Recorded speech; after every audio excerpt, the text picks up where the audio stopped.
পরমাত্মা থেকে জীবাত্মা, জীবটা একটা কুকুরও, একটা বেড়ালও, একটা পশু পাখি কীট পতঙ্গের ভিতরে জীবাত্মা আছে।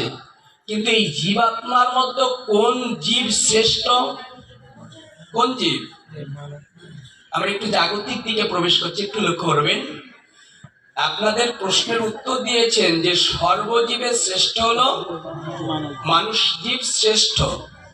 আচ্ছা, আপনাদের মধ্য আর আমার ভিতরে স্তর এলো সর্বজীবের শ্রেষ্ঠ মানুষ।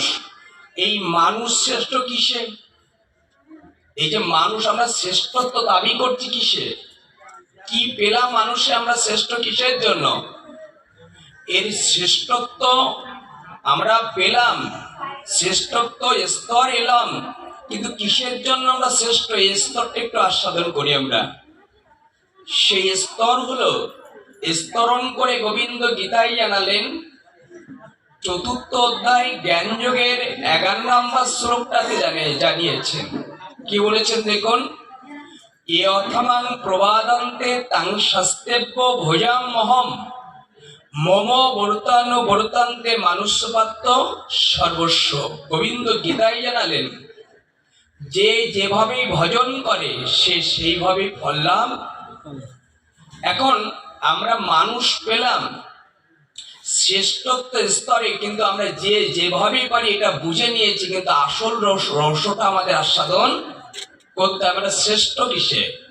এবার আমরা এই জায়গায় সেটা আস্বাদন করব। সেটি হলো শ্রেষ্ঠ একটা স্তরে আপনি মানুষ বলে দাবি করেন। এখানে সবাই মানুষ তো? একটু উত্তর দিন। এখানে যারা বসে বা দাঁড়িয়ে কথাগুলো শুনছে, আমরা মানুষ তো? আচ্ছা, মানুষ বলে আমরা দাবি করছি, কিন্তু আমরা এখনো কোন স্তরে এটা একটু আস্বাদন করতে হবে। আমি এখনো কোন স্তরে? এখানে দেখি আমি মানুষ কি অন্য কিছু? আস্বাদন করুন। সেটি হলো মানুষ বলে দাবি করছে আমি কোন স্তরে? 3টে স্তর দান করেছে এখানে। 3টি স্তর হলো, 3টে স্তর আস্বাদন করে দিয়েছে। সেটি হলো মানুষ্য, দেবত্ব আর পশুত্ব। কয়টি বললাম? 3টে। আমরা 2টি আলোচনা করব, সময় কম। সেটি হলো, 2টি হলো, একটা পশুত্ব আর একটা হলো মানুষত্ব। আমি জানানোর চেষ্টা করছি আমরা সর্বশ্রেষ্ঠ মানুষ বলে দাবি করছি, সর্বজীবের শ্রেষ্ঠ। তার প্রমাণ কি? কতগুলি ভিতরে যাবেন, আমরা যার ভিতরে প্রবেশ করতে চলেছি। আমি অনুরোধ করব মা, অনেক দূর থেকে আপনাদের চরণে এসেছি। আমাদের পরে দাদা তথা পলাশ দাদা সঙ্গে সম্প্রীতি আজ এখানে থাকার কথা নাই, কিন্তু তারা যেভাবে আমাকে স্মরণ বা হৃদয় দখল করে নিয়েছে, তাদের কথাটা আমি ফেলতে পারিনি। অনুরোধ রইল, অল্প সময় পাঠ আমরা বিশ্রাম দেব। একটু একটু ধৈর্য ধরে নিজেকে পরিবর্তন করার জায়গাগুলোকে একটু প্রস্ফুটিত করে নিন।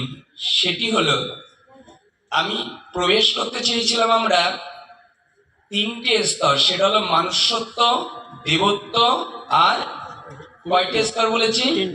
3টে স্তরের মধ্যে মানুষ্যত্ব আছে কিনা? আছে। দেখে নিন আমরা মানুষ বলে কেন দাবি করি আর শ্রেষ্ঠ কিসে হলাম, আমরা একটু দেখি সেই স্তরে আমরা অবস্থান করছি কিনা। আচ্ছা, পশুত্ব জীবন কার বলে? পশু কাকে বলে? কুকুরকে বলি তো, বিড়াল বাঘ বলি কিনা? আচ্ছা, পশুত্ব জীবনের 4টে স্তর দিয়েছে, তারাই পশু। কি কি? সেটা হলো আহার, নিদ্রা, ভয় আর মৈথুন। এই 4টি কর্মের অবস্থান করে জীবন যাপন করে পশু। 4টি জিনিস কি করে? আহার মানে খাদ্য গ্রহণ করা, নিদ্রা মানে ঘুমায়, আর আহার নিদ্রা ভয় মানে পশুর ভয় আছে, আর হলো মৈথুন ক্রিয়া মানে বংশ বিস্তার করা। এই 3টির উপরে অবস্থান করে পশুত্ব জীবন। তারা দেখবেন সকাল হলে কি করে? পশুরা কি করে সকাল হলে? আচ্ছা, সকাল হলে একটা কুকুরকে একটা উদাহরণ দিয়ে বলি, একটা কুকুর বা বিড়ালকে যদি সকাল হয়, তাকে যদি বলি সকালে ওঠো, প্রভুকে যে তোমার ভিতরে আছে পরিচালনা করছে, তিনি ঘরেও ঠাকুর ঘরে আছে তাকে প্রণাম করবে, পারবে কি পশু? না। এক। দ্বিতীয় বলা হয়েছে পারবে না। আচ্ছা, তারপর বলে আহার করা। আচ্ছা, আহার আপনিও করেন, আবার একটা কুকুরও করে। করে। আচ্ছা, কুকুর যখন আহার করে, এই আহারে প্রবেশ করে, আচ্ছা কুকুর যখন আহার এসে গেল, তখন ওই আহার করার সময় ভগবানকে নিবেদন করতে পারে? না। পারবে? না। কয়টি স্তর দিলাম? দুটি। তৃতীয় স্তর হলো পশু যখন আহার করবে সে ভগবানকে নিবেদন করতে পারে না, সন্ধ্যা হলে প্রণাম করতে পারে না, এবং সে যখন ঘুমায় তাকে যদি বলা হয় যেভাবে ঘুমাচ্ছ কাল যদি ঘুম না ভাঙে, যে সময় ভগবান আছে দেহে ততক্ষণ হরিনাম করো, পারবে? না। আমরা বেশি দূর যাবো না, ছোট্ট ছোট্ট করে তিনটে স্তর দিলাম।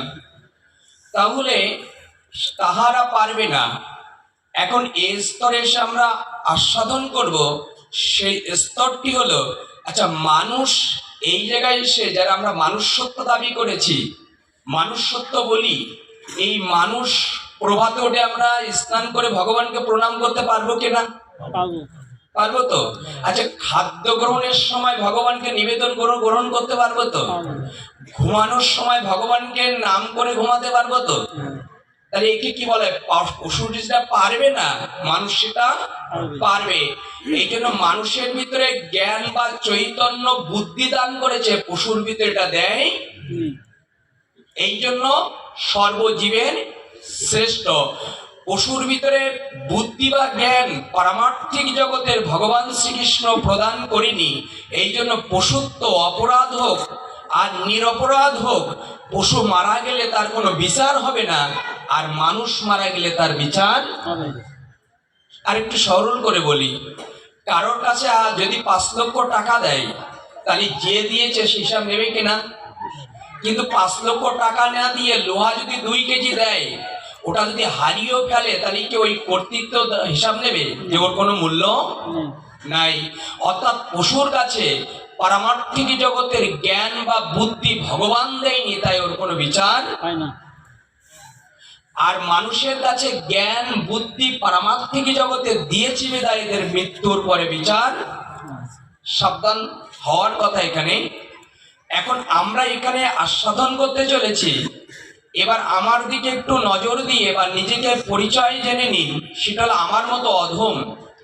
সেটা হলো সকালে উঠে যদি ভগবানকে স্নান না করে, মন্দিরে প্রবেশ করে মাথাটা নত না করে আমি যদি কাজে বেরিয়ে যাই, শৌচাগার করলাম, স্নান নাই, পবিত্র নাই, আসমন নাই, কাজে বেরোলাম, চাকরি বা কোনো কাজে, এটা কোন জীবন?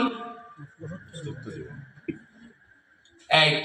দ্বিতীয়ত, দুপুরে এলাম, খাদ্য এসে গেল, রাজভোগ হোক আর অন্য অন্য কিছু হোক, সেই সম্মুখে যখন এসে গেল, আচ্ছা পশু যখন মুখ দিয়ে খায় তার হাত আছে? আছে কি? কিন্তু মানুষের দুটো হাত দিয়েছে। দিয়েছে কে? গোবিন্দ। মুখ দিয়ে অন্ন লাগানোর সময় কোনো ফাঁক থাকে তার? খাবে মুখ দিয়ে, কোনো ফাঁক থাকে? কিন্তু মানুষ যখন তার অন্নে আর মুখের কি মধ্যেখানে ফাঁক আছে কিনা? দূরত্ব আছে কিনা? গোবিন্দ উত্তর দান করেছে, পশুর কোনো দূরত্ব রাখিনি, আর মানুষকে আমি দূরত্ব করে রেখেছি। তার একটাই কারণ, গীতায় বলেছে, আমাকে না দিয়ে যিনি ভক্ষণ করে তাকে কি বলা হয়? খুব মন দিয়ে লক্ষ্য করবেন। এখন এই কথা নির্যাসপূর্ণ ভাব হলো, যে মানুষ যখন নিবেদন করে ভগবানকে গ্রহণ করে না, তাহলে ওই মানুষ কোন স্তরে? পশু নিবেদন করতে পারে না, মুখ লাগিয়ে খায়, আর মানুষ হাত থাকার সত্ত্বে দুপুরে বাড়ি এলো, ভগবানকে নিবেদন না করে তিনি গ্রাস করা শুরু করলো, তাহলে ওই মানুষ কোন স্তরে? কোন স্তরে? পশু নিবেদন করতে পারে না, তুমিও নিবেদন করতে পারো না।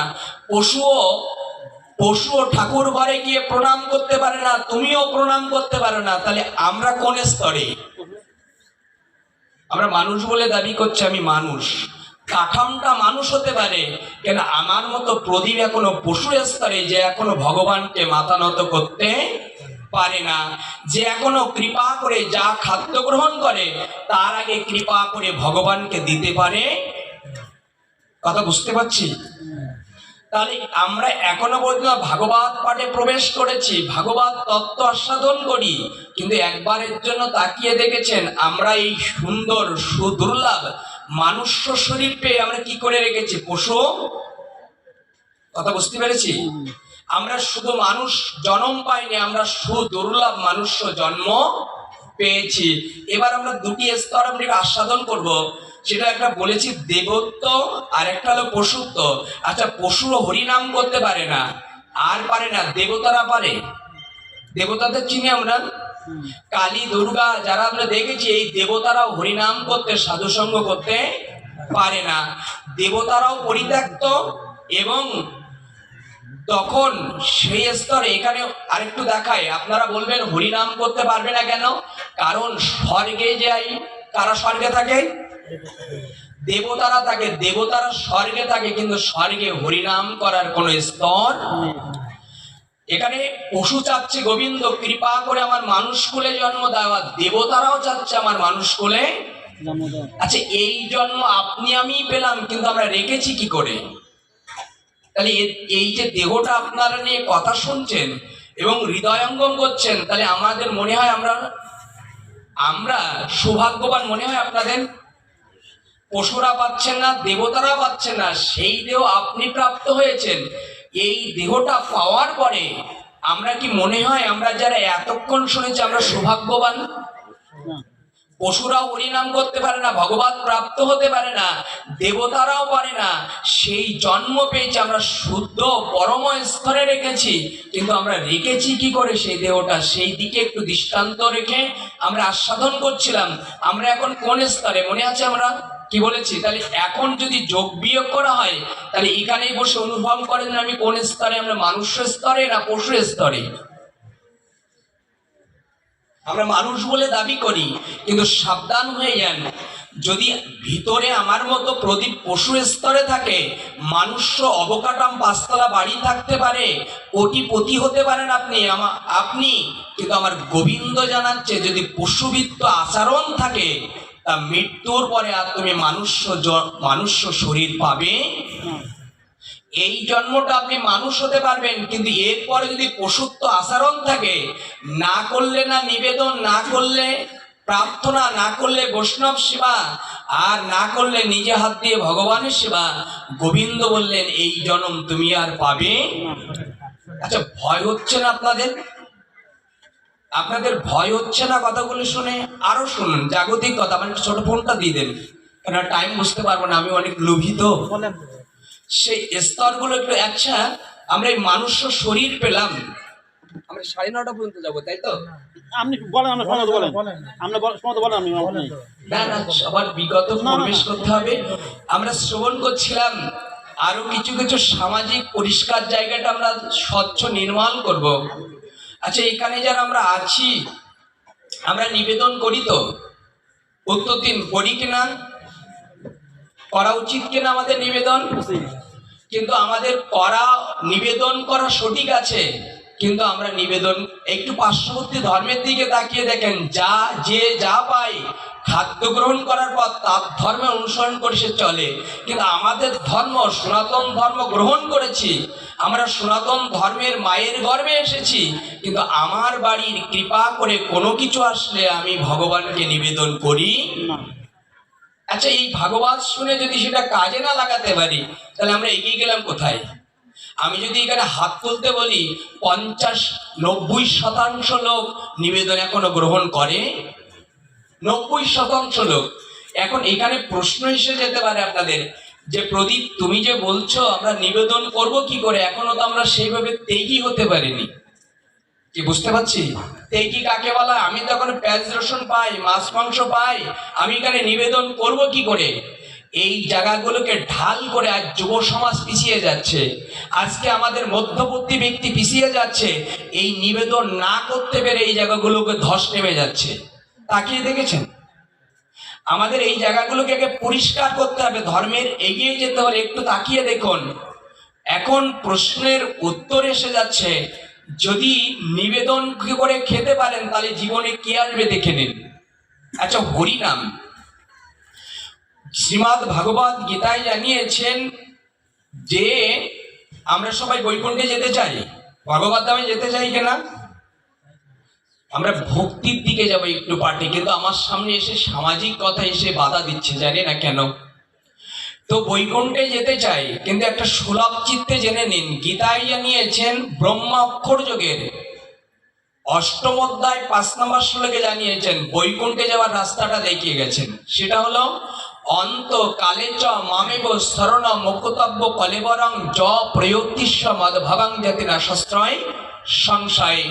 মৃত্যুর সময় যদি ভগবানের এই নাম করতে করতে কেউ যদি দেহ পরিত্যাগ করে, বলছে তৎক্ষণাৎ, মানে সময় লাগবে না, তৎক্ষণাৎ ভগবান বললেন আমার নাম করতে করতে যদি কেউ পৃথিবীতে পরিত্যাগ করে, আমি গোবিন্দ তাকে তৎক্ষণাৎ আমার ধামে নিয়ে আসবো, ইয়াতে কোনো সংশয় নাই। ভগবান ধামের যাওয়ার একটি স্তর হলো এই ভগবানের নাম করতে করতে যদি কেউ দেহ ত্যাগ করতে পারে। কিন্তু এই ভগবানের নাম আমি জপ করলেও কি হবে, যদি জপ একানিষ্ঠ না হয়, কোনো মাধ্যম দ্বারা কেউ ভগবত আলায় যাবে। এই মাধ্যমটা একটু আস্বাদন করব, কিন্তু তার আগে আমরা একটা স্তর দেখতে চাইছিলাম, শাস্ত্রের সন্নিকটে গিয়ে আমরা সামাজিক তত্ত্ব একটু আস্বাদন করব। সেটি হলো যে আমরা লক্ষ্য করি, আছে গোবিন্দকে আমরা বিশ্বাস করি তো? বলুন না, গোবিন্দকে বিশ্বাস করেন? এটা কি যথার্থ বলছেন তো? খুব সুন্দর কথা। কিন্তু তার আগে আপনাদের আস্বাদন করাতে চাচ্ছি যে স্তর হলো ভগবানের ধর্ম অধর্মের ব্যাপারগুলোকে সুন্দরভাবে প্রাণাতীত করেছেন শাস্ত্রে। সেটা হলো পার্টনারে দুজন ব্যবসা করছেন। কয়জন? দুজন পার্টনার ব্যবসা করছেন। এই ব্যবসায় যেটা লাভ হবে, আচ্ছা সেই লাভের অংশটা দুজন ভাগ করে নেবে না একজন নেবে? দুজন নেওয়ার কথা তো। আচ্ছা, দুজনের জায়গায় যদি একজন নেয়, সেটা অধর্ম হবে না ধর্ম হবে? বলুন একটু, ধর্ম হবে না অধর্ম? অধর্ম। এটা তো যথার্থ বলছেন তো? আচ্ছা, এই জায়গাগুলো একটু দেখি, সামাজিক জায়গা। আচ্ছা, যদি পার্টনারে দুজন ব্যবসা করে প্রফিট বা লাভটা হলে সমান সমান ভাগ করে নিতে হয়, তাহলে একটা দেহ আর আপনা কজন? এই দেহ আর আত্মা কজন হয়? দুজন। আচ্ছা, দেহ ছাড়া আত্মা চলতে পারবে? আর আত্মা ছাড়া দেহ চলতে পারবে? আচ্ছা, দেহ আত্মাকে ধরে রেখেছে না আত্মা দেহকে ধরে রেখেছে? আত্মা। কি করে বুঝলেন যে আত্মা দেহ ধরে রেখেছে? বুঝলেন কি করে? খুব মন দিয়ে লক্ষ্য করবেন। তার ব্যবধান বিজ্ঞান তত্ত্ব আর শাস্ত্র তত্ত্বে মিলিয়ে বলছে, যদি দেহ আত্মাকে ধরে রাখতো তাহলে মানুষের কখনো মৃত্যু, তার প্রমাণ দিয়ে যাচ্ছে। যদি দেহটা আত্মাকে ধরে রাখতো তাহলে দেহ কখনো মৃত্যু হতো? সারা জীবন আত্মাকে ধরে রাখতো। তাহলে প্রমাণ এলো যে দেহ আত্মাকে ধরে রাখে না, আত্মা দেহকে ধরে রাখে। অর্থাৎ আত্মা চলে গেলে দেহ আর কিছু করতে পারে না। তাহলে বোঝা গেল যে আত্মা দেহকে ধরে রেখেছে। তাহলে দুজনের কারণে আমরা কাজ করি তো, ব্যবসা করি, জোন কাটি, বা অন্য অন্য অনেক কিছু করি, এই দুজন দিয়ে তো করি। তাহলে দুজন পার্টনার হলাম তো আমরা। এক হলো ভগবান আর এক হলো আমি, শব্দ দেহ। আচ্ছা, এই দুজনে ব্যবসা করলাম বা চাকরি করলাম, সন্ধ্যাবেলায় যে প্রফিটটা লাভটা হয়, তাহলে কজনে ভাগ করে নেওয়া দরকার? কয়জনে? কিন্তু আপনারা কি বলেছেন এর আগে? যদি দুজনে না নিয়ে একজন নেয় তাকে কি বলা হয়? অধর্ম।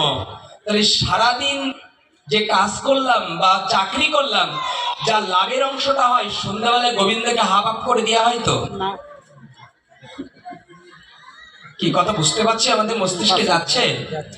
সন্ধ্যাবেলায় যে লাভের অংশটা হয়, এখানে বললেন একটু আগে, পার্টনারে দুজন ব্যবসা করলে যেটা লাভের অংশ হয় ওটা দুজনে ভাগ করে না নিলে এটা অধর্ম হয়, তাই তো হয়? তাই যদি হয় তাহলে দেহ আর আত্মা নিয়ে সব কাজ করছেন, দেহের মধ্যে আত্মা থাকলে বিল্ডিং হবে না, ব্যবসা হবে না, চাকরি হবে না, সন্তান হবে না, স্ত্রী হবে না, পুত্র হবে না, যদি আত্মা দেহ মিলিত না হয়। তাহলে এই দুজন মিলেই সব করছেন, কিন্তু সন্ধ্যাবেলা হলে অর্থের বেলায় কি একজন নেই না দুজন নেই? একদম তাহলে ধর্ম কোথায়? ধর্ম একটু লক্ষ্য করে নিজের দিকে দৃষ্টি রাখান। আমরা ধর্মের জায়গাগুলোকে আপনাদের সজ্ঞান করে দিচ্ছি। সেই জায়গা হলো এই প্রফিটটা বা লাভের অংশটা গোবিন্দকে দেই, না আমি ভাঙবো না, সবাই একটু ভক্তির দিকে যাব। এই জায়গা হলো যে এই জায়গাটা আমরা দেই না। দ্বিতীয় স্তরে আমরা এটা ধর্ম করি না অধর্ম করি? অধর্ম। তাহলে উত্তর হলো এই অধর্মের জায়গাগুলো একটু ফিরিয়ে আসুন। প্রদীপ অর্থ কি ভগবান নিতে পারে? আসুন দেখান দেখি। এর আগে আপনারা কি বলেছেন? গোবিন্দকে সবাই বিশ্বাস কি করেন তো? আচ্ছা, যথার্থ বলছেন তো যে আমরা করি? আচ্ছা, তাই যদি করেন, আচ্ছা টাকাটা যদি ড্রয়ার ভর্তির হয়ে যায় গোবিন্দকে না দেওয়ার পর, গোবিন্দ অনেক টাকার মালিক হয়ে গেলেন, ওই টাকাটা যখন কোথায় রাখবেন? বেশি হয়ে গেলে কোথায় নিয়ে যান? ব্যাংকে নিয়ে যান তো। আচ্ছা, ব্যাংকে যদি নিয়ে যান, আচ্ছা সর্ববিশ্বাস যে ব্যক্তি তার নামে তো অ্যাকাউন্ট করা হয়। হ্যাঁ, বুঝতে পারছেন তো কোথায় যাচ্ছে শাস্ত্র এবার? আপনারা বলেছেন যে বিশ্বাস ভগবানকে করি। আচ্ছা, টাকা যদি হয়ে যায় অ্যাকাউন্টে কার নামে করেন? নিজের নামে। বিশ্বাস জায়গায় বিশ্বাস ব্যক্তির কাছে তো তার নামে অ্যাকাউন্ট হয়, কিন্তু কার নামে হয়? নিজের নামে। আচ্ছা, গোবিন্দ বলেন ছেড়ে দিলাম। বিশ্বাস বলছো মুখে, কিন্তু কাজে অনেকটা সমস্যা হয়ে যাচ্ছে, আমি ছেড়ে দিলাম ওখান থেকে। কিন্তু দ্বিতীয় স্তরে আমি আসি, অ্যাকাউন্টটা তোমার নামে করো, তাতে দুঃখ নেই, কিন্তু অ্যাকাউন্টের পরে কি আসে? নমিনি। গোবিন্দ বলেছে ওটা তোমার নামে রাখো, কিন্তু মৃত্যুর পরে এবার আমার একটু আশ্রয় দাও। তুমি মৃত্যুর পরে জায়গাটা আমার কাছে রেখে যাও, আমাকে ভাগ দিলে না। বিশ্বাস করবো মুখে বলছো, হরিনামে যাচ্ছ, কিন্তু অ্যাকাউন্ট তোমার নামে হোক, কিন্তু নমিনিটা আমার নামে করো। আচ্ছা, করি কার নামে? হ্যাঁ, তাহলে ভগবানকে মুখে মুখে বলছি বিশ্বাস করি। এখন এতক্ষণ আগে আপনারা বলেছেন যে গোবিন্দকে অনেকভাবে বিশ্বাস করেন, কই এসব জায়গায় গোবিন্দের নাম আছে তো? হ্যাঁ, তাহলে এর মধ্যে কিছু জ্ঞানী ব্যক্তি এসে গেছেন, প্রশ্ন তৈরি হয়ে গেছে, বলতে পারছেন না আমাকে। আমি আপনার প্রশ্নের উত্তর দিয়ে দিচ্ছি। প্রদীপ, ব্যাস আসনে বসে ভগবানকে টাকা খেতে পারে? টাকাকে মৃত্যুর বগরে ভগবান নিতে পারে? তাহলে ওই আসনে বসে ওই কথা বলছে কেন? শাস্ত্র দাও। কি এসে গেছেন আপনাদের? নিন, শাস্ত্র যুক্ত আলোচনা নিন। আচ্ছা, এই স্তর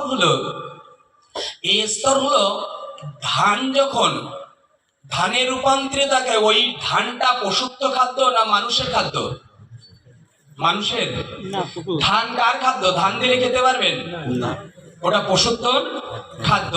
আচ্ছা, ধান যেমন পশুত্বর খাদ্য, টাকা তেমন মানুষের খাদ্য। মানুষের খাদ্য হতে পারে, কিন্তু ভগবান টাকা খায়। আমি বলতে চাচ্ছি কি, ব্যাংকে টাকা রাখলাম, নমিনে করলাম, ভগবান নিতে পারবে? তাহলে সেখানে না নিতে পারলে সে আলোচনা দিয়ে লাভ কি? সে আস্থা ভজন জায়গাটা আপনাদের দর্শন করাচ্ছি, একটু লক্ষ্য করুন। আচ্ছা, ধানের মতো চাল আছে। আচ্ছা, ধান কোথায় নিয়ে গেলে চাল হবে? ঠিক হলো, রাইস মিলে নিয়ে গেলে ওই ধান থেকে একদিক তোষ আর একদিকে চাল বের করে দেয়। আচ্ছা, ধান থেকে যদি চালে রূপান্তরিত হয়ে যায়, আচ্ছা ওই তখন কার খাদ্য? মানুষের খাদ্য। এতক্ষণ পশু ছিল, এবার হলো মানুষের। ধান যদি রাইস মিলে গেলে সেটা মানুষের খাদ্য হতে পারে, তাহলে টাকাও কোনো মিলে নিয়ে গেলে সেটাও ভগবান খেতে। সেটা কোথায়? রাইস মিল যদি ধান নিয়ে গেলে চাল করে দিলে মানুষের খাদ্য হয়। গোবিন্দ বলেছেন ওই টাকাটা আমার নমিনে করলে, আমার কাছে রাখলে, আমি গোবিন্দ কথা দিলাম, আমার মিলটা আমার জায়গাটা হলো যেখানে সাধু সঙ্গ হয়, হরিনাম হয়। ওই টাকা দিয়ে যদি কোনো দ্রব্য কেনা হয়, ভগবত কৃপা করে কাজে লাগানো হয়, আমি গোবিন্দ কৃপা করে উকান্তে সেটা আহরণ করি।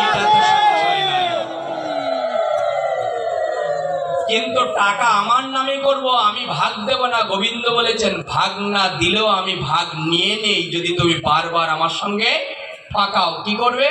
বলছে তুমি সব টাকা রাখলে কি হবে? যেদিন ক্যান্সার, ডায়াবেটিস, হার্ট অ্যাটাক হবে, ব্রেন স্ট্রোক হবে, যত টাকা আছে ভাগ দিলে না একসঙ্গে নিয়ে নেওয়ার ক্ষমতা আমার গোবিন্দ। কথা বুঝতে পারছি আমরা? হ্যাঁ অর্থ ধর্মের জায়গাগুলোকে আগে নির্যাসপূর্ণ আস্বাদন করুন। আমার সারমর্মের কথা হলো যে অর্থগুলো রোজগার করেন পশুরা অন্যকে দিতে পারে না, কিন্তু মানুষ সেই অর্থের ধনগুলো মাঝে মাঝে বৈষ্ণব সেবায়, ভাগবত পাঠে, হরিনাম সংকীর্তনে কিছু দান করুন, ভগবান স্থায়িত করে। এতক্ষণ স্তরে আমরা এই জায়গায় আমরা কোথায় ছিলাম? নিবেদনে, মনে আছে কথাটি? আমি বলেন আমরা এই স্তরে উপলব্ধি করেছি, নিবেদনের কাছে ছিলাম। এই নিবেদন স্তরগুলোকে আমরা ভুলে যাই। এই ভুলান্বিত কথা হলো, আচ্ছা নিবেদন আমরা সবাই করি, তার একটা স্তর আমরা আস্বাদন করব। সেটি হলো নিবেদন করে আমাদের গ্রহণ করার কথা বলে। পশু পারে না, মানুষ পারে কিনা? পারে। নিবেদন শব্দ অর্থ কি? একটু নিবেদন শব্দ অর্থ কি জানি কি আমরা? নিবেদন শব্দ অর্থ ভগবানকে স্মরণ করা।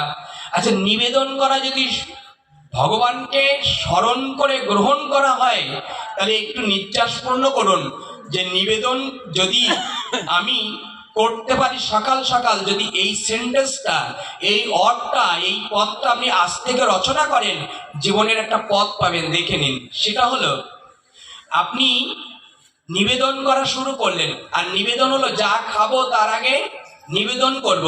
এই যদি শুরু করতে পারেন তাহলে জীবন পরিবর্তন হবে। তার একটা স্তর দিয়ে যায় যে প্রদীপ যা খাবো তার আগে যদি নিবেদন করা হয়, আমি পেঁয়াজ রসুন মাছ মাংস খাই, পূর্বে বলেছি মনে আছে, আমি কি নিবেদন করতে পারবো? কি প্রশ্ন এসে গেছে না? এই জায়গাগুলো একটু সংশোধন করা দরকার। যারা প্রসাদ ভুজি হয়েছেন, নিরামিষ ভুজি হয়েছেন, তারাই নিবেদন করতে পারবে, আর সবাই পারবে না। এই কথাটা গীতায় বলা। শ্রীমদ্ ভাগবত গীতায় বলেছে যা কিছু খাও তুমি আমাকে দিয়ে। গীতার কথাগুলো শাস্ত্রের কথা, আমার কথা বলতে শুনতে হবে আপনাদের।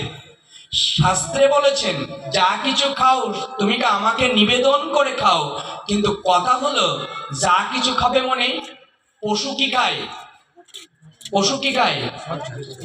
বুঝতে পারছি তো? উৎসৃষ্ট। এখন আপনি যদি ওটা খেয়ে ভগবানকে নিবেদন করেন তাহলে কিন্তু মহাপাপ হয়ে যাবে। কথাগুলি দেখায়। আপনারা মাঝে মাঝে খান ভালো আর মন্দ। কি খান? ভালো আর, বুঝি তো এটা আমরা? ভালো মন্দ কাকে বলে? কিন্তু গোবিন্দ বলেছেন এই খেতে খেতে আমার প্রসাদের কথা ভুলে গেলে, আমি কথা দিলাম তোমার কাছে মৃত্যুর পরে মাঝে মাঝে ধনীরা মাঝে মাঝে খায়, গরিবরা মাঝে মাঝে খায়, কিন্তু তোমার মনোবাসনা পূর্ণ করার জন্য তুমি নিত্য যাতে ওই বস্তু খেতে পারো, আমি ওখানেই তোমার জন্ম দেব। এই জন্ম প্রসাদের জন্য, এই জন্ম ভজনের জন্য। এই দেহে যারা প্রসাদ নিবেদন করতে পারিনি, যেখানে গেলে ভালো মন্দ মাঝে মাঝে খেতে আপনার লালসা প্রবৃত্তি এসে গেছে, মৃত্যুর পরে যেখানে গেলে তুমি নিত্য খেতে পারো, এই জায়গায় জন্ম দেব। আর মানুষ করে জন্ম কোথায় জন্ম হবে? বাঘ, সেগাল, সিংহ, এরা নিত্য কি খায়? তাহলে আপনি যদি এখানে সারা জীবন কাটিয়ে যান, তাহলে মৃত্যুর পরে আপনার হাত ছাউনি দিচ্ছে, ওখানে আপনার জন্মটা হতে পারে। অনুরোধ রইল জায়গাগুলো দেখে নিন। আমরা নিবেদনের স্তরে ছিলাম। এই নিবেদনের স্তর হলো যে নিবেদন যদি কেউ করতে পারে তার একটা জায়গায় দেখায়, সেটা হলো নিবেদন সকলেই করতে পারে। পেঁয়াজ রসুন খেলেও নিবেদন করা যায়, আর পেঁয়াজ রসুন না খেলেও নিবেদন করা যায়। তার একটা নিবেদন শব্দ অর্থ কি? ভগবানকে স্মরণ করা। তাহলে মহামন্ত্র কি? মন্ত্রের মধ্যে শ্রেষ্ঠ মন্ত্র হলো মহামন্ত্র। আচ্ছা এই মহামন্ত্র কি জাত পাত, সূচি অসুচি, পবিত্র অপবিত্র কোনো বিভেদ করেছে? না। তাহলে এই মন্ত্রটাও আমরা খাদ্য গ্রহণ করার আগে কি আমরা নিবেদন করতে পারি কিনা? একটু উচ্চারণ করেন, পারি কিনা?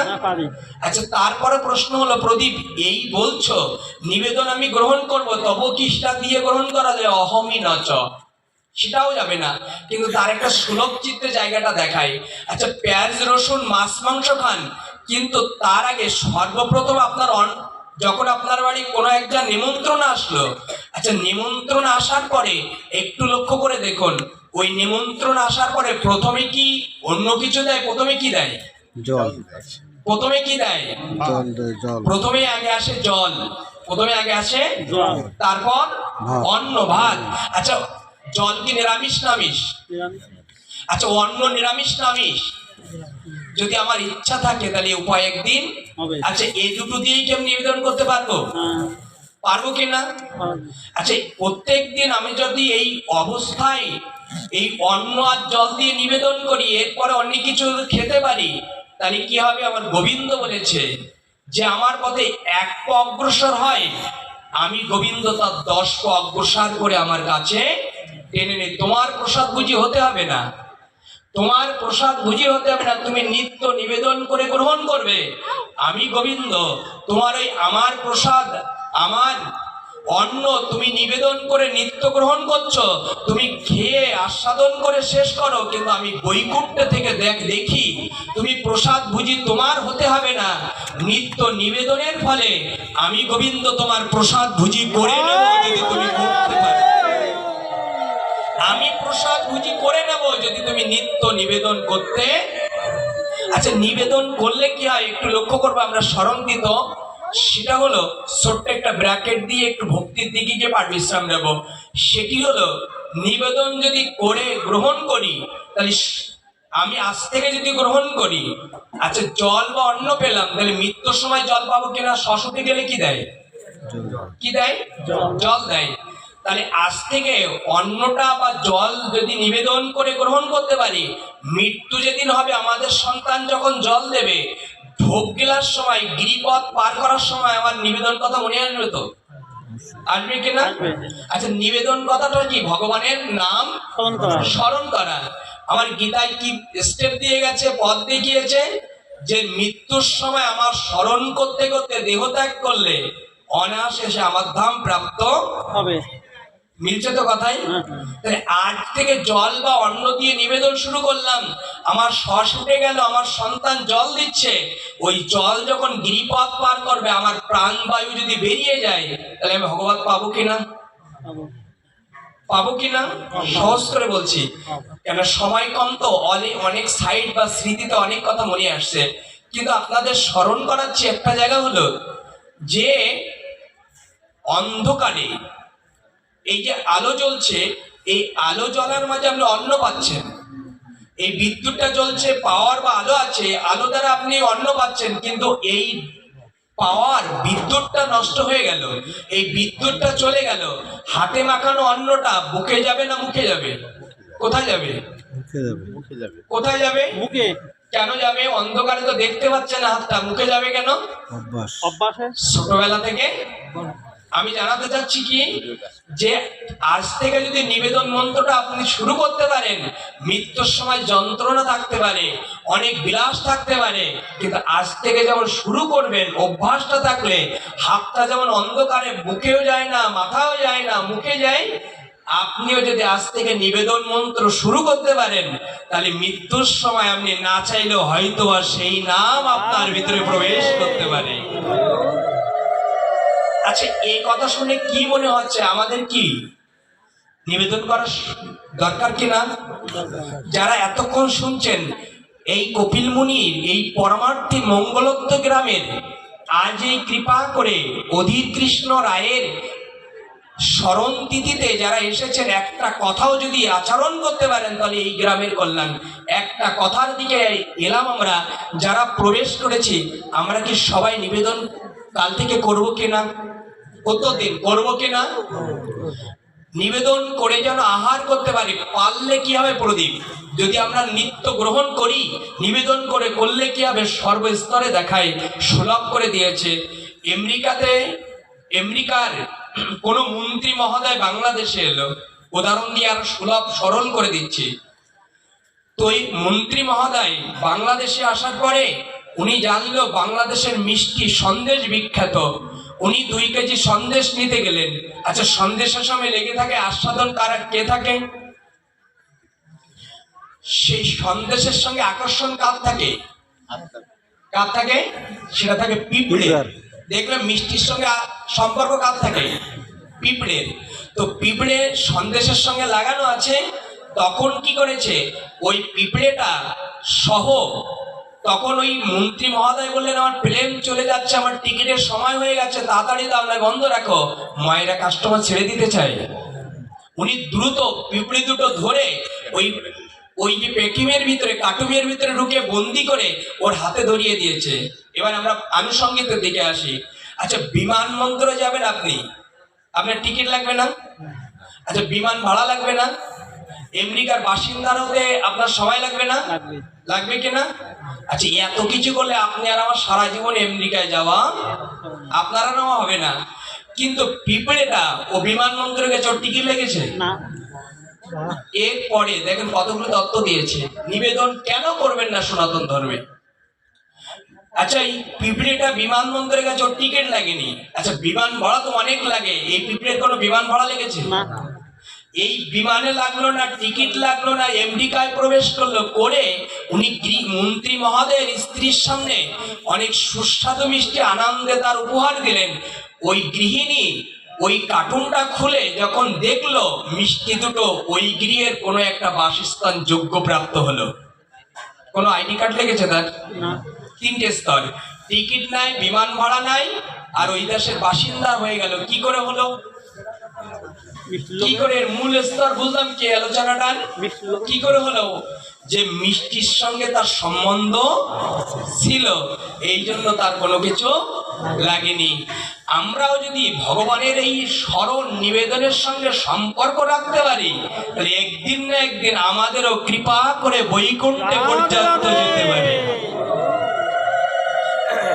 কথা বুঝতে পারছি আমরা? আচ্ছা, এতে কি মনে হচ্ছে আমাদের কাল থেকে কিছু করা উচিত? বুঝতে পারছি আমাদের কাল থেকে কিছু, শুধু লীলায় যাব, কাঁদবো, কাল থেকে কিছু করবো না, এটা প্রকৃত ভালো ভাগবত আলোচনা নয়। কাঁদবো, গড়াগড়ি দেব, কিন্তু কাল থেকে পালন করব না, এটা ভাগবত আলোচনা নয়, প্রকৃত আলোচনা নয়। আলোচনা বটে, কিন্তু প্রকৃত নয়। আমাদের কাদারও দরকার আছে, ভক্তির দরকার আছে। আমরা এবার প্রবেশ করব সংক্ষিপ্ত স্তরে। আমরা দাঁড়িয়েছি যে আজ আমরা প্রবেশ করতে পেরেছি যে অধীর কৃষ্ণ রায়ের বিরহ তিথি, তাই তো? এই বিরহ তিথিতে আমরা প্রবেশ করতে যাচ্ছি। এই অধীর কৃষ্ণ দাসের বিরহ তিথি হলো, আমারও একদিন বিরহ তিথি আসবে কিনা? আসবে। আসবে তো? আসবে। তাহলে একটা জায়গায় আপনারা আস্বাদন করান, নিজেকে তৈরি করুন এবং আমিও তৈরি করি। সেই জায়গা হলো পৃথিবীর বুকে আমরা এলাম, আমাদের একদিন মৃত্যু হবে কিনা? হবে। হবে কিনা? আচ্ছা, মৃত্যু যদি হয়, তাহলে মৃত্যুকে আমরা স্তর দান করেছে। মৃত্যু যদি আমাদের হয়, রবীন্দ্রনাথ ঠাকুর বলেছে, মৃত্যু যেদিন আসিবে তোমারও দুয়ারে, কি দেবে বলো ওহারে। আবার কথাটি সংজ্ঞাটা শুনে নিন। জীবনে মৃত্যু সবার আসবে, জায়গাটা দেখে নিন। কি বলেছে? মৃত্যু যেদিন আসিবে তোমারও দুয়ারে, কি দেবে বলো ওহারে। কি দেবে তারে? মৃত্যু তো কোন দুয়ারে আসবে? এই দুয়ারে। মৃত্যু কোন দুয়ারে আসে? একটু বলুন, কোন দুয়ারে আসে? আমাদের দেহ দুয়ারে আসে। কিন্তু মৃত্যু যমদূত যখন তোমার দেহ দুয়ারে এসে দাঁড়াবে, কি দেবে তাকে? ভেবেছেন কখনো কি দেবে তাকে? কি দিলে? খুব মন দিয়ে লক্ষ্য করবেন। যদি মৃত্যু আপনার দেহ দুয়ারে যমদূত এসে যায়, যদি ওকে আপনি কিছু দিতে পারেন, যম ফিরে যাবে, আপনার আত্মা নিতে পারবে না। কি কঠিন কথা মনে হয় এটা? না, না, না। এটা কঠিন মনে হয় আপনাদের? যে আমার দুয়ারে যদি যম আসে, এই যম ফিরে যাবে, আত্মা নিতে পারবে না, যদি ওকে তুমি কিছু দিতে। কি দেব? বিল্ডিং দিলে নেবে যম? না। যত কোটি টাকা আছে তত কোটি টাকা দিয়ে দেবো, যম নেবে না। যমের বিনিময়ে এদেশে ঘুষ চলে, পৃথিবীতে অনেক ঘুষ চলে। যম রাজাকে ঘুষ দিয়ে যাবে যে আমার পৃথিবীতে রেখে যাও, টাকা নিয়ে যাও? তাহলে কি দিলে যম ফিরে যাবে? এটা এই স্তরগুলো একটু দেখ, কি দিলে যম ফিরে যাবে? প্রমাণ দিচ্ছি, লক্ষ্য রেখে নিন। কি দিলে যম ফিরে যাবে? ভাগবতের দশক সপ্তম স্কন্ধে একে দান করেছেন। সেটা হলো, প্রহ্লাদ 5 বছর বয়সে হরিনাম করত। কি দিলে যম ফিরে যাবে? শুনে নিন কথাটি। সেটা হলো, প্রহ্লাদ স্তরে দাঁড়িয়ে যখন নাম করছে, এই নাম করলো হিরণ্যকশিপু, তাকে বলে এই নাম ত্যাগ না করলে কাল সকালে জীবান্ত অবস্থায় জ্বলন্ত চিতায় পুড়তে বলেছিল কিনা। তখন সকালে সবকিছু ত্যাগ করে দিয়ে বলছি, কেন সময়ের দিকে ফলো রাখছি আমি। সেই জায়গা হলো চিতা জ্বালানো হলো, এরপরে প্রহ্লাদ তুলে দেবে, জম এসে দাঁড়িয়েছে এর মৃত্যুর পর আমার নিয়ে যেতে, দেবতারা এসে দেখে দাঁড়িয়েছে। কিন্তু প্রহ্লাদকে যখন তুলে দিল, প্রহ্লাদের কি ছিল নাম মুখে, কি ছিল? আমি জানাতে চাচ্ছি কি আপনাদের, মৃত্যু যেদিন আসিবে তোমারও দুয়ারে, কি দেবে বলো ওহারে, কিছু দিতে পারলে জম ফিরে যাবে আত্মা নিতে। তাহলে মুখে কি ছিল? মহামন্ত্র হরিনাম। আমরা এই নামকে একটু লক্ষ্য করেন কত স্তরে দিয়েছে। এখন এই নাম করতে করতে অগ্নিতে তাকে তুলে দিয়ে গেল। অগ্নি নিভে গিয়েছিল না জ্বলেছিল? নিভে গিয়েছিল। দ্বিতীয় স্তরে বলি, যখন জম এসেছিল অগ্নিতে তুলে দেওয়ার পর আত্মা নিয়ে যাবে, আচ্ছা জমকে আত্মা নিয়ে যেতে পেরেছিল? কেন পারিনি? উত্তরটা দেখে নিন। কেন পারিনি তার একটা তত্ত্ব দান করেছে, যে আত্মা, এই পরমাত্মা যিনি কৃপা করে পরম ব্রহ্মাণ্ডের, নিখিল ব্রহ্মাণ্ডের মালিক, তার নাম তার মুখে আছে।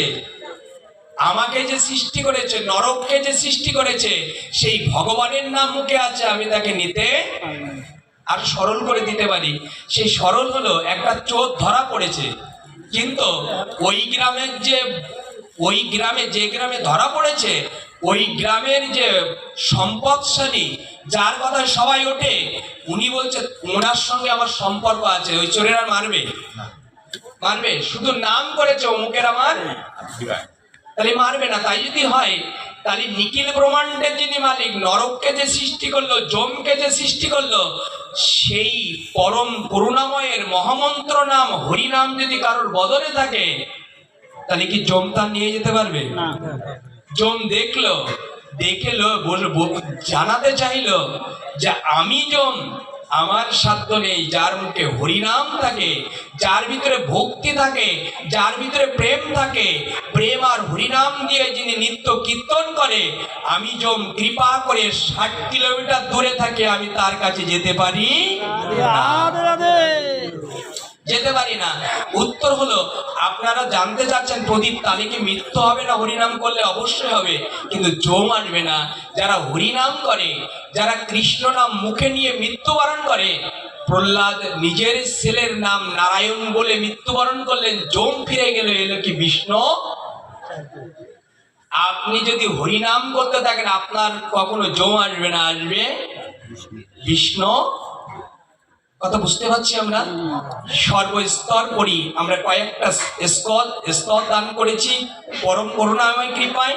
এবার একটু লক্ষ্য করে, আমাদের সবার একদিন চলে যেতে হবে কিনা? আচ্ছা, সবাই যদি চলে যায়, একটা জায়গায় গিয়ে মনে হচ্ছে খুব বেকুলতা চিত্ত হচ্ছে আমাদের সন্তান, আমাদের যে সন্তান আছে, আমরা ভবিষ্যৎ দেখি কিনা, তাদের দিকে স্বপ্ন দেখি কিনা?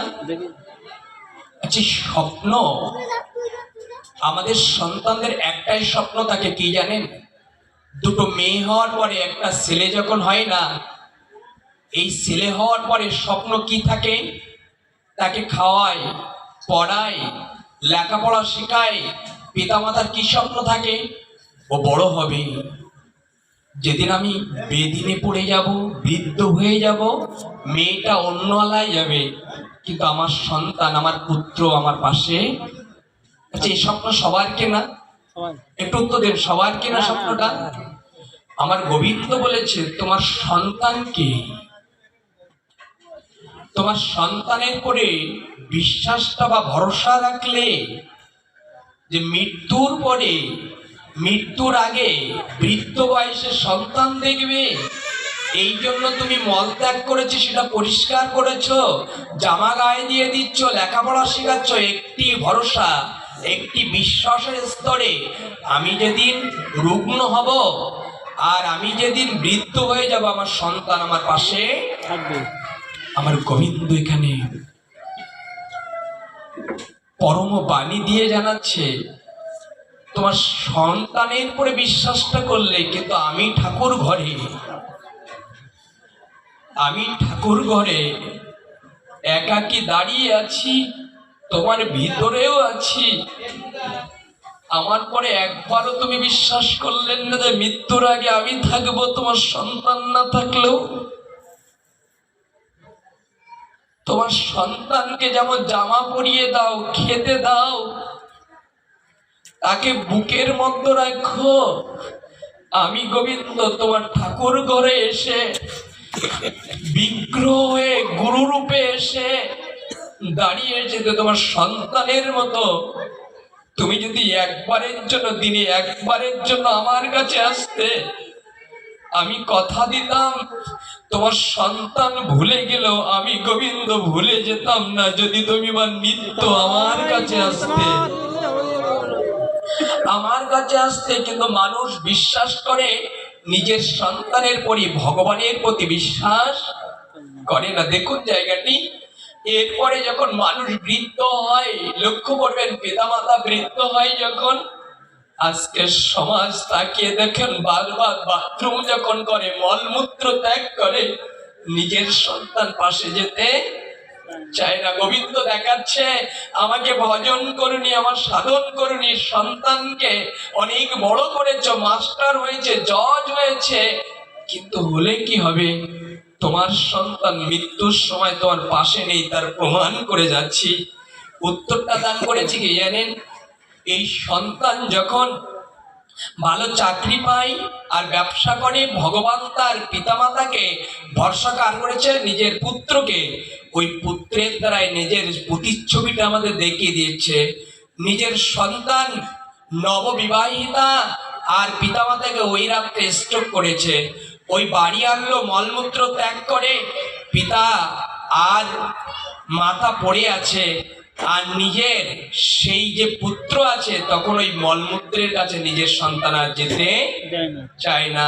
খোদায় রত, মলমূত্র পরিষ্কার নববধূ পরিষ্কার করে না। এই অবস্থায় দেখে না নিজের মা যখন রাত্রে কাটছে বা আত্মনাদ করছে, নিজে মাস্টার সন্তান যার রক্ত পেয়ে, অর্থ পেয়ে আর চাকরি পেল, সেই সন্তান যখন গেট দিয়ে ঢুকতে যাচ্ছে ভিতরে, তখন বলছে আমার মায়ের জন্য না আমার ঘুম হয়। কতগুলো মন দিয়ে লক্ষ্য করবেন জীবন চরিত্র। আমার মায়ের জন্য আমার ঘুম হয় না। মা কর্ণে শুনতে পেরেছে কথাটি, শুনে বলছে প্রভু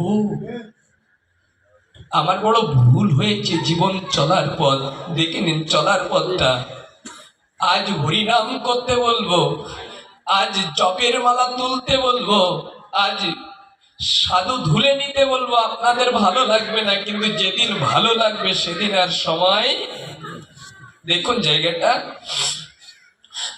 প্রভু যখন পড়ে গেছে ওই অবস্থা চিত্রে, তখন বলছে প্রভু ভুল হয়ে গেছে জীবনে, নিজের পুত্রকে অনেক বড় করতে গিয়ে তোমার ভজনে আসতে পারিনি, সাধনে আসতে পারিনি। দেখাচ্ছি জায়গাটি একটু দেখে নিন। এর পরের জায়গাটা আমরা এই জায়গাগুলো দেখছি, অনেক অনেক ব্যথিত পিতামাতা মৃত্যুর সময় যন্ত্রণা কাতর হয়ে মৃত্যুবরণ করে, অনেক ছেলেও গালে জল দিতেও যায় না। ধর্মটা কোথায়? যে নিজের পিতামাতাকে দেখতে পারে না, নিজের গুরুজনকে যারা চিনতে পারে না, তাদের জীবনের কখনো পারমার্থিক জগতে চলতে পারে না। দেখুন জায়গাটা। একটা জায়গায় দেখায় আপনাদের, যাদের মা চলে গেছে না, এখন বাবার এই অনুষ্ঠানটা দিচ্ছে, কারণ মায়ের অনুষ্ঠানটা দেয় ঘটা করে, কিন্তু যেদিন বেঁচে থাকে না, যখন বেঁচে থাকে যাদের মা বাবা আছে, এই কদরটা, এই যত্নটা আমরা নিতে পারি না। আমি দেখাচ্ছি জায়গাটা কোথায় জানেন? মা জায়গাটা একটু দেখুন। কতগুলো মাতৃত্বে ঢুকতে চায় না আমি, এই জায়গায় অনেক আবেগ বা ভক্তি এসে যায়। সেটা হলো যারা মায়ের গর্ভ থেকে পৃথিবীতে এসেছেন, একটু লক্ষ্য করে দেখুন। আপনি যেদিন গর্ভে ছিলেন, মার পেন উঠে গেছে আমার মতো পুত্রের কারণে, আপনার মতো মেয়ে বা বৌমার কারণে। আপনি আমি একদিন মায়ের গর্ভে ছিলাম কিনা? প্রত্যেকদিন পিছন দিক থেকে একটু ফিরে যান, এখন তো অনেক বড় হয়ে গেছেন, কিন্তু পিছন দিকে একটু চৈতন্য জ্ঞান উদয় করুন। মায়ের গর্ভে যখন আমি ছিলাম, মার যখন পেন উঠে গেছে, ডাক্তারবাবু জানিয়েছেন উনি নর্মালে ডেলিভারি হবে না, ওনাকে সিজার করতে হবে। সিজার মানে কি? সিজার মানে কি? অস্ত্র। সেদিন আপনি বা আমি আমার মায়ের গর্ভে, আমার মায়ের কোন অবস্থায় দাঁড়িয়ে একটু দেখুন। সেই জায়গা হলো মায়ের যখন ক্লিনিকে নিয়ে যাওয়া হলো, ডাক্তারবাবু বলেন সিজার করতে হবে। সিজার করতে শুরু করবে তখন বলছেন বনসই দিতে হবে। কি দিতে হবে? বনসই। বনসই শব্দ অর্থ কি?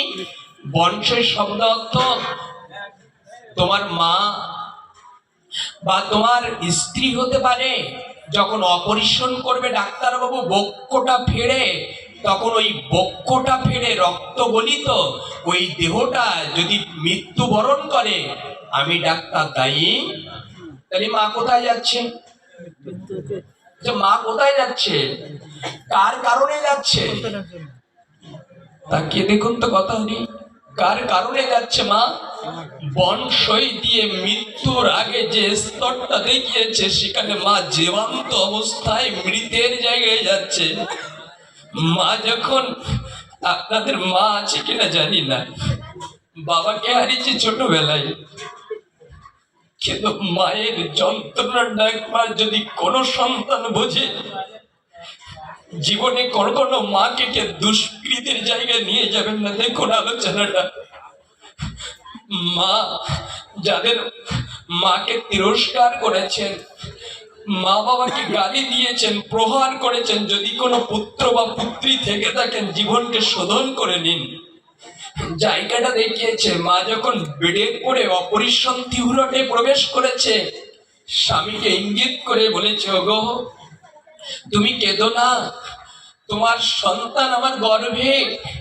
আর এই গর্ভ অবস্থায় যদি ডাক্তারবাবু সিজার করতে করতে আমার মৃত্যুবরণ হয়ে যায়, আমি কথা দিলাম আমি চলে যাব, কিন্তু তোমার বংশধর একজন আসবে, সে তোমার কৃপা করে হরিনাম করবে। আমি চলে গেলেও তোমার বংশধর থাকবে, আমাকে কৃপা করে যেতে দাও। মা এখানে গিয়ে দাঁড়িয়ে আছে, একটু তাকিয়ে দেখুন।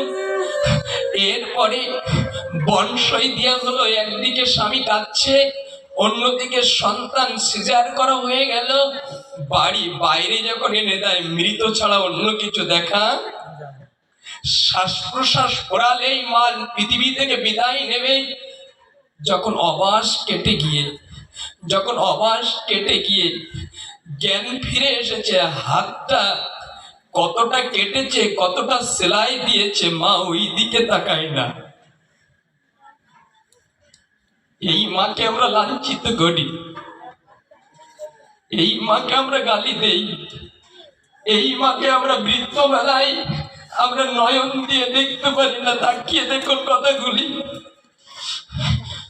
জায়গাটা হলো মা কতটা কেটেছে, কতটা ফিরেছে। অবাস কেটে গেলে, চৈতন্য উদয় হলে, জ্ঞান ফিরে পেলে, হাতটা নিজের মুখের দিক না গিয়ে তাকায়, আমার সন্তান ভালো আছে তো? সেই সন্তান না আপনারা? মা নিজের সন্তানকে বুকে পেয়ে আনন্দ করে, রাত্রে ঘুমিয়েছে, প্রস্রাব করে দিয়েছে, সারা রাত প্রস্রাবের পরে মা শুয়ে আছে, সারা রাত বুকে করে রেখেছে সন্তানকে যাতে অসুখ না করে। সেই সন্তান না আমরা? কত মলমূত্র আমরা মায়ের গায়ে পায়খানা করে দিয়েছি, প্রস্রাব করে দিয়েছি, মা কখনো ফেলে দেয়নি, আদর করিনি। কিন্তু বাবা মা যখন প্রস্রাব পায়খানা করে, তখন ঘৃণিত হয়ে যায়। জায়গাগুলো একটু দেখবেন। আরো জায়গায় দেখাই, যেদিন আপনি ব্যবসা করে বাড়ি ফিরছেন, স্ত্রী ঘুমিয়ে গেছে, নিজের পুত্র ঘুমিয়ে গেছে, নিজের সন্তান ঘুমিয়ে আছে, কিন্তু কুকুরের মতো মা এখনো জেগে আছে, আমার খোকা আসবে, আমার খোকা আসবে, তখনও অপেক্ষা করে। কিন্তু যাদের মা বলা ডাক্তার, যাদের মা পৃথিবীর মুখে চলে গেছে, তাদের আপনজন বলতে পৃথিবীর মুখে কেউ নেই। আপনজন পৃথিবীতে চলে গেছে, জগতে আর আপন কেউ হতে পারে না মা বিনে। আমি জানবো, আপনাদের অনুরোধ করে যাব, যদি মায়ের চরণে কোনো অপরাধ করে থাকেন, এমন পুত্র যদি কেউ থাকে, আমি অনুরোধ করব মাকে আজ রাত্রে গিয়ে বা কালকে অভিমান ত্যাগ করে, অহংকার ত্যাগ করে ওই মা বাবাকে চরণ ধরে বলো, মা আমি অজ্ঞানী ছিলাম, আমি অপরাধ করেছি, কৃপা করে ক্ষমা করে দাও। তুমি ক্ষমা না করলে আমার গোবিন্দ আমার ক্ষমা করবে। আমি আরো আরো আপনাদের আস্বাদন করাই, মা বাবাকে বাদ দিয়ে যদি দেবতা ভগবানকেও ডাকেন, ভগবান ডাক শুনবে না। ঈশ্বরচন্দ্র বিদ্যাসাগর এত বড় হওয়ার পিছনে তার ছাপট ছিল তার মাতৃত্ব আশীর্বাদ। আমি অনুরোধ করে যাব, নিজের মা বাবাকে, গুরুজনকে শ্রদ্ধা দিতে শেখেন। যদি ধর্ম করতে চান, এর পরের সংজ্ঞাকারগুলো দেখিয়ে যায়। মা পৃথিবীতে কখনো আপনারা আমার অন্তিম আসবে, এই অন্তিম আসলে এখন হরিনাম বলেন, জপ বলেন, আহ্নিক বলেন, সাধুসঙ্গ বলেন, আর যাই কিছু বলেন আপনার ভালো লাগবে না, কিন্তু কখন ভালো লাগবে এই জায়গাটা দিয়েই পাঠ বিশ্রাম দেব। সেটা হলো আজ যে আমাদের অধীর, এই যে অধীর কৃষ্ণ মহাশয় যদি পাপ করে থাকে, তাহলে তার কোথায় যেতে হবে? কোথায় যেতে হবে? আমাদের নরকে প্রবেশ করার জায়গাটা দেখিয়েছে, নরকে। আচ্ছা, নরকে যদি যেতে হয়, তাহলে এই নরক থেকে উদ্ধার করবে কে? খুব স্তরগুলোকে জানিয়েছেন। সেই স্তর হলো, নরকে যদি পিতামাতা কেউ যায়, একমাত্র অবলম্বন থাকে নিজের সন্তান যদি কিছু করে। আমি টাচ দিয়ে গেলেন, অন্যদিন আসলে আমরা এর ভাঙার চেষ্টা করব। স্তর হলো, এই সন্তান যদি ছোট্ট একটা স্তর দিয়ে যায়, এখানে অপরাধ করেছেন, বাংলাদেশ পুলিশ আপনার ধরেছে, জেলখানায় নিয়ে গেল। আচ্ছা, জেলখানায় নিয়ে যাওয়ার পর সন্তান সেটা জামিন ধরলো না, জেলখানা থেকে বের করলো না, বাবার মতো যদি চোখের জল ফেলে, তাহলে ওই ভিটায় যে বাস করবে ওই ছেলেদের শোক আসবে, শান্তি আসবে? তাহলে আমার পিতা আমাকে মানুষ করতে গিয়ে পাপ করেছে বা ঋণী হয়ে নরকে আছে, আর ওই সন্তান যদি 5 তলা বিল্ডিংও দেয়, তাহলে ওই গৃহে শান্তি আসবে? আসবে? কেন এই যে অনুষ্ঠান দিচ্ছে তার একটা নিগূঢ় তত্ত্ব। উত্তর হলো, যদি পিতামাতা কেউ চলে যায়, বংশধররা কৃপা করে তার জন্য বছরে একদিন হলেও যেন মৃত্যুবার্ষিক অনুষ্ঠানটা ভগবানের স্মরণে বৈষ্ণব সেবা দান করা হয়। অন্যদিন আমরা এই আলোচনা এখানে নাই, আমরা প্রবেশ করছিলাম, আমাদের একদিন মৃত্যু হবে, আর ওই বৃদ্ধ আমাদের সবার একদিন মৃত্যু হবে, আর মৃত্যু হওয়ার পর আমাদের কোথায় নিয়ে যাবে? কোথায় নিয়ে যাবে? আমাদের নিয়ে যাবে শ্মশানে। মনে আছে কথাটি? শ্মশানে। আচ্ছা, শ্মশানে যদি নিয়ে যাই, আমরা শ্মশানে যদি নিয়ে যাই, এই জায়গাটা খুব প্রান্তিত। এই প্রান্তিত জায়গাগুলোকে আমরা এসে যাই যখন আমাদের বৃহৎ স্মৃতিতে এসে যাই, সেই জায়গা হলো যে এই মৃত্যুর পরে, এরপরে মৃত্যুর ওই 5 তলা বিল্ডিং থেকে নামিয়ে আপনা চলে গেলে কোথায় নিয়ে যায়? শ্মশানে না, কোথায় নিয়ে যায়? তুলসী তলায়। এই তুলসী তলায় নিয়ে যাওয়া হয় কেন? তার একটা জায়গা আপনাদের দেখাই, ভক্তি ছাড়া ভগবত পাওয়া।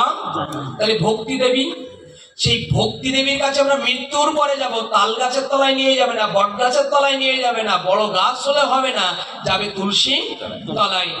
তুলসী দেবী বলছে, শাস্ত্রে বলছে, সম্পর্ক করিয়া ভজে তার কৃষ্ণ। তাহলে আমি তোমার বাড়ি রেখেছো, প্লেট বাঁধিয়ে রেখেছো, কিন্তু আমার সঙ্গে তোমার সম্পর্ক আছে তো? তুলসী ভক্তি দেবীকে আপনারা রেখেছেন বাড়ির সামনে, কিন্তু ওই ধার দিয়ে যখন সন্ধ্যা হয়, সকাল হয়, একটা প্রণাম বা একটা ধূপকাঠি জ্বালিয়ে আহ্নিকটাকে একটু আরতি দেখিয়ে গেলে কি সম্পর্ক হলো তো?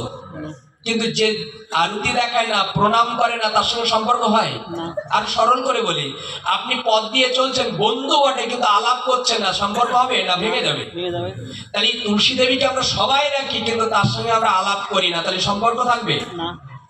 তাহলে আমরা তারতলায় একদিন যেতে হবে, তার সঙ্গে আমরা সম্পর্ক রাখি। অনুরোধ করবো এই জায়গাগুলোকে পরিপূর্ণ করবেন যাদের গৃহে আছে। দ্বিতীয় স্তরে প্রবেশ করছি, যে এই তুলসী তলায় যখন নিয়ে যাবে, এরপরে যখন কাঁধে তুলবে, এবার পরে আমরা সৎ কাজ, মৃত্যুর পরে। আচ্ছা, মৃত্যুর পরে মানুষ কি করতে আসে? বাড়িতে কি করতে আসে? সৎ কাজ, তাই তো? একটু উত্তর দিন না, কি করতে আসে? সৎ কাজ করতে আসে। সৎ শব্দ অর্থ কি? ভালো কাজ। ভালো। আবার সৎ কাজটা একটু ভেঙি। সৎ শব্দ অর্থ বলো, কাজ শব্দ অর্থ কর্ম। ভালো কর্মের নামই হলো সৎ কাজ। তাই তো বলি। তাহলে আমার বাবা মারা গেছে বা কাকা মারা গেছে, ভালো কাজ। কিন্তু আমি রাত্রে আমার স্ত্রীর সঙ্গে দৈহিক মিলন করেছি, আমার দেহটা পবিত্র না পবিত্র? আচ্ছা, ঘুম থেকে উঠে আমি মলমূত্র ত্যাগ করেছি ওই ভূষণে, আর ওই দেহটা সৎ না অসৎ? আচ্ছা, অসৎ হলো। এই দেহটা